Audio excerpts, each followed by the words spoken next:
to the last 10. I ran away with my life, fast forward, never turn back again.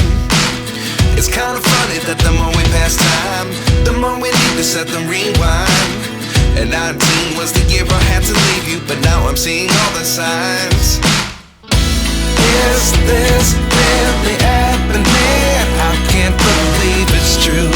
I'm just as surprised as you.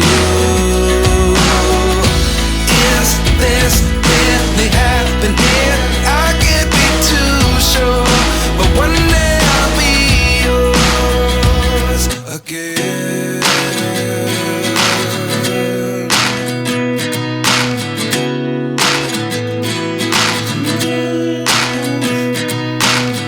Life lessons come one in a dozen.